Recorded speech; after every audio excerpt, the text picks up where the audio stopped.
Hello friends, আপোনালোকে চাই আছে Vision 99 আজি আমি আৰম্ভ কৰিম অনুশীলনী 9.2 8 নম্বৰটো 8 নম্বৰৰ একটোত আছে এখন আয়তাকৃতিৰ খেলপথাৰৰ দিশ x + 8 মিটাৰ প্ৰস্থ দীঘতকৈ 3 মিটাৰ কম অৰ্থাৎ এইটো যদি দীঘ হয় তাতকৈ 3 মিটাৰ কম হ'ব প্ৰস্থ খেলপথাৰখনৰ কালি উলিওৱা এতিয়া খেলপথাৰখন যেহেতু আয়তাকৃতিৰ গতিকে ইয়াৰ দিশ আৰু প্ৰস্থক পূৰণ কৰি দিলে আমি কালি পাম দিয়া আছে আয়তাকৃতি খেলপথাৰখনৰ দিশ x + 8 মিটাৰ এতিয়া প্ৰস্থ দীঘতকৈ 3 মিটাৰ কম গতিকে প্ৰস্থ কি হ'ব প্ৰস্থ দীঘতকৈ 3 মিটাৰ কম হলে x + 8 -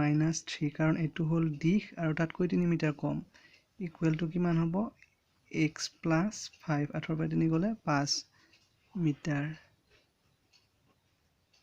এইটো হল প্ৰস্থ x + 5 মিটাৰ এতিয়া খেলপথাৰখনৰ কালি এতেকে খেলপথাৰখনৰ কালি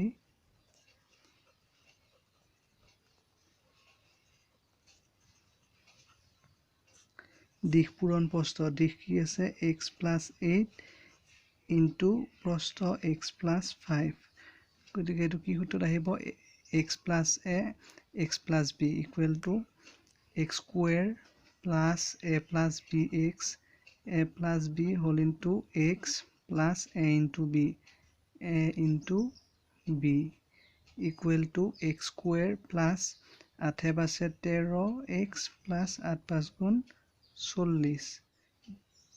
গতিকে এনসারটো কি হল x² plus 13x plus 40 বর্গমিটার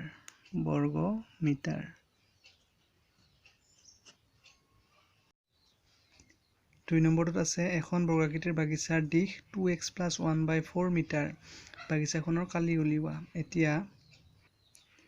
দিয়া আছে বৰ্গাকৃতিৰ বাগিচাৰ দিশ 2x plus 1/4 মিটাৰ যেহেতু বাগিচাখন বৰ্গাকৃতিৰ গতিকে ইয়াৰ কালি হ'ব বাহু স্কয়াৰ হ'ব বাহু স্কয়াৰ হলে কি হ'ব 2x plus 1/4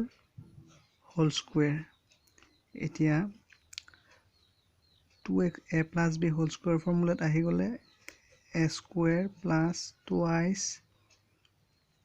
a b plus b square 2x whole square 2 into 2 4x square 4x square plus 2 into 2 4x into 1/4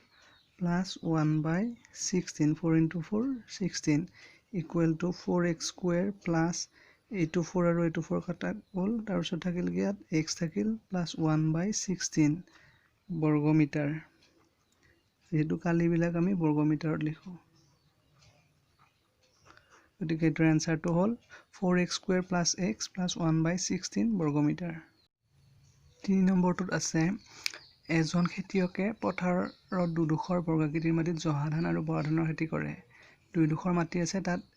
এডোখৰত জহা ধান আৰু এডোখৰত বৰা ধানৰ খেতি কৰে জহা ধানৰ খেতি কৰা মাটিডৰাৰ দিশ বৰা ধানৰ খেতি কৰা মাটিডৰাতকৈ 5 মিটাৰ বেছি দুয়োডৰা মাটিৰ কালিৰ পাৰ্থক্য উলিয়াব লাগে ধৰা হল এই মাটিখিনিত বৰা ধানৰ খেতি কৰে x মিটাৰ আৰু জহা ধানৰ খেতি বৰা ধানৰ খেতিকৈ 5 মিটাৰ বেছি কৰে গতিকে এইখিনি যদি জহা কৰে তেন্তে কি হ'ব x plus 5 মিটাৰ বেছি গতিকে এতিয়া যদি আমি ধৰা হল বৰা ধানৰ খেতিৰ দিশ x মিটাৰ গতিকে কালি হ'ব কি বৰা ধানৰ খেতিৰ কালি হ'ব